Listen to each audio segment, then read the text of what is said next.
DOD, or DOD, was founded by David O. DiFrancesco and started making pedals about 50 years ago, establishing itself as a prominent brand in the pedal market during the golden era of electric guitar, known for creating durable, musician-focused pedals like the DOD 250 Overdrive preamp and the DOD 201 phaser.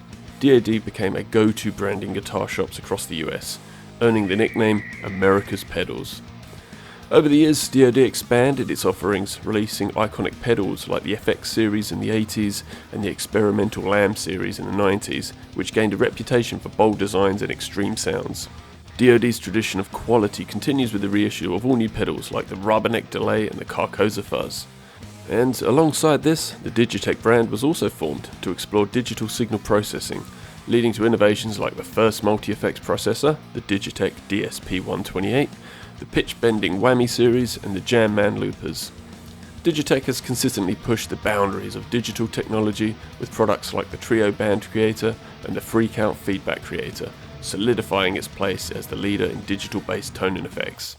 According to Digitech's website, of course. Today, we are going to have a look at a range of analog pedals released under the Digitech moniker. The Bad Monkey, Screaming Blues, Hothead, Grunge and Death Metal were released in the early 2000s, with a very reasonable recommended retail price of around £40 to £50 each. The Bad Monkey is missing from my collection, and unless I can get one at a reasonable price, I will continue not to own it.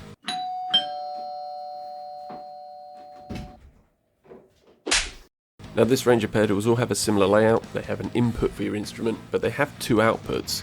One is an output to go to an amp, and the other is an output to go to a mixer.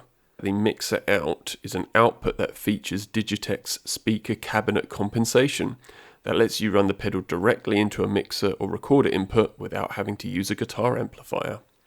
So whilst editing this, I actually managed to get a Bad Monkey at a reasonable price, and it has the box as well. Yeah, cool. I love this. I remember looking through this when I got my Grunge for the first time when I was, 14, 15, whatever it was. Because it just had pictures of all the artists that used it, settings for the pedals. It was good fun reading through this and thinking, I want to try that one, and seeing all the different colours of the pedals. So, really, really cool. So anyway, the Bad Monkey. Let's have a look at it since I've got one now. This is all over the internet, so I won't do a very in-depth demo of it, but it's like a tube screamer, but with a low and high control. You get a little bit more flexibility. I love the colour, I love the name, Bad Monkey, it's cool. They should have put a yellow LED, that would have looked really killer. Don't spend more than what they're worth is what I would say. These things aren't worth £200, I managed to get this for about 40 quid, and that's fine. I was more than happy to spend that sort of money on it.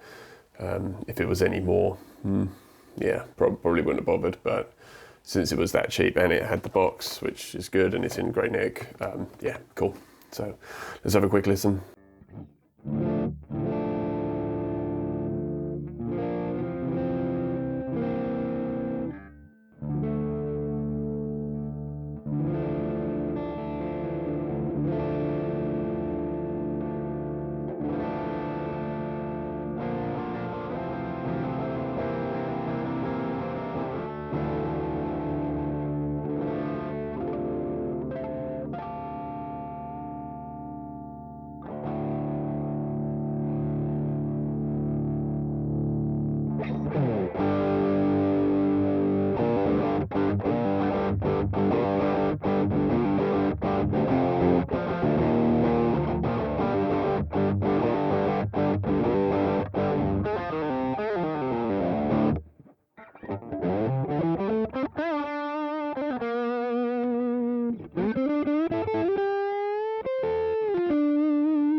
So up next we have the Screamin Blues, and I really like this. It can go from pristinely clean to really dirty, so you've got a lot of variety with the sounds you can get out of it. Obviously the high and the low controls gives you even more flexibility. It's really good. I think it's my favourite one of the bunch. I kind of like to use this as a starting point. So I put this into a power amp, and this is my clean channel, and then I put some distortion on top of it or something, and it sounds cool, and it's blue and sparkly, which is nice.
So the next pedal we're going to have a look at is the Hothead. And the Hothead is a lot like a Boss DS1, and because of that you have to sort of use it how you would use a Boss DS1.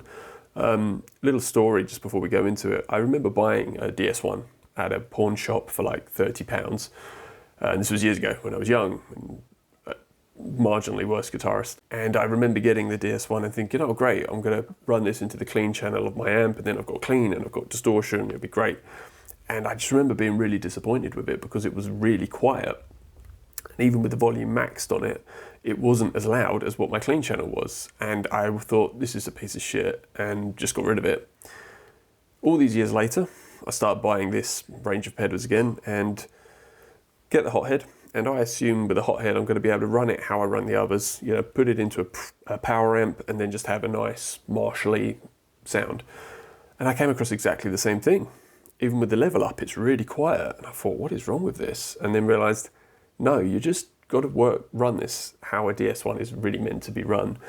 And that is running this into an already dirty channel. So I will show you what the volume's like on this compared to the Screaming Blues. But how I'm actually going to demo this is to run it into the Screaming Blues and basically treat this as my overdriven channel and then push it over the top with the hot head.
So the next up is the Grunge, and as I said, this was the first pedal I got of this range when I was younger, and then I sold it and then bought another one in recent years because I wanted to have one again. I dig this. It's very abrasive, don't get me wrong, it's not going to give you this beautiful pristine John Petrucci style distortion. It's abrasive. It's called the Grunge. But yeah, it's cool. I like it. This particular pedal is actually really lightweight. They did a couple of different sort of iterations of these. So the original ones, when they came out, they used a much heavier casing, and then they switched to these lighter ones. But the as far as I'm aware, the electronics in the inside are all exactly the same. So whether you've got one that's really lightweight like this, or you've got one that's really heavy like all the other ones I own, it doesn't matter. It's the same circuit on the inside.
And finally, we've got the death metal. I like the death metal. It's got red, like kind of red markings on the knobs, opposed to the white that all the other ones have. So yeah, it looks pretty cool. You know, black and red, very metal. Yeah, it's very over the top. Gain, you know, is lots of high gain. The fact that it says the low, mid, and the high controls is really cool because you get a little bit more control over everything. Awful lot of low end. So you'll see when I adjust the bass on there how much low end this thing can put out. It's quite ridiculous, to be honest. But yeah, it's another distortion. You know, it's designed to be this over the top thing, and yeah, it's cool. This or the grunge for me are edging more towards the grunge, but this is good fun. This is really good fun.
So there we have it. That's a look at 4 of the 5 pedals from this range. What are my thoughts? I guess really, like, you know, aside from the Bad Monkey, the rest of the pedals from this range have kind of faded into obscurity. There are fans of them, of course, but it's only really the Bad Monkey that gets any real attention, and for good reason. You know, the Bad Monkey, even at the time of its release, it reviewed well, and admittedly it was a little bit of a point of contention on forums, but it was generally considered to be a more affordable and arguably better version of a tube screamer. And, you know, lots of people used it to push their amps into metal territory, as well as just having it on the board because it sounded good. And I think having high-profile users like Gary Moore and Phil X obviously helped. But what about the others? You know, the grunge and the death metal are effectively just updated versions of the DOD classics. A few tweaks to them, but the changes to the circuitry on the inside made them a lot harder to mod and repair, and that's something a lot of people liked about the DOD pedals was it was all really easy to kind of just change bits. I was kind of really excited about reading stuff about the, you know, modded grunge pedal, and, you know, when I opened my one up, I kind of looked and thought, oh fuck, this is going to be a real pain in the ass to try and mod, and then I managed to get a couple of capacitors, but the rest of it was just, I didn't bother. I put it back to stock because it was just, I wasn't getting anywhere with it. So, which is a shame because they're in much nicer enclosures compared to the DOD versions, but they're more difficult to mod for laymen like me, of course. You know, things like the Screaming Blues, I think this is great. This is, in my opinion, the best one of the range. Just because it has such versatility. It can go from super clean to quite dirty, and anywhere in between that. And if you're a better guitarist than I am, you'll probably get even more sounds out of this thing. But I think it's really, really good. But this guy, unfortunately, just kind of gets overshadowed by the Bad Monkey, and also just always gets compared to a blues driver, which is fine. But this has, you know, a low and a high control, where a blues driver just has one. But generally people just kind of go, I'll just get a blues driver instead, or I'll get a Bad Monkey, and this poor guy gets kind of lost. The hothead, I forget about the hothead all the time from this range. And again, it's a similar thing. It's a DS1 clone, basically, and it's good. The low and the high control is really, really helpful. But again, most people just will buy a DS1. And DS1s are really easy to mod. The blueprints have been out there for years, and there's countless different mods that you can do, and they're dirt cheap. So a lot of people tend to do that. So I think, again, the hothead just gets overlooked. And also, I think, kind of going back to the release of these, I think there was a little bit of confusion whether these were digital pedals or analog. Obviously, at the time, generally you had the DOD analog pedals, and then Digitech was all the digital stuff. You know, they had the X series, the whammies, the multi-effects. So when these were released under the Digitech moniker, I think a lot of people just assumed they were digital as well and not analog. So I remember seeing lots of, you know, sort of arguments on guitar forums at the time, calling it digital crap and everything like that, and people saying no, they're analog, and people arguing that they must be digital because it's Digitech. But, you know, they're analog. You know, maybe at the time releasing them under DOD would have been better, but I don't know. Anyway, I've rambled enough, so I think they're a cool range of pedals. Check them out. I think it would be really cool if Digitech revisited some of these, or even if they just, you know, mentioned them on their website. I think there was talks about they're putting the Bad Monkey back into production, but I heard that, I don't know, a year and a half ago, and I don't think anything's come out since. Who knows, maybe they are going to re-release the Bad Monkey. Anyway, thanks for watching. If you made it this far, thanks for listening to my terrible playing, and until next time, see ya.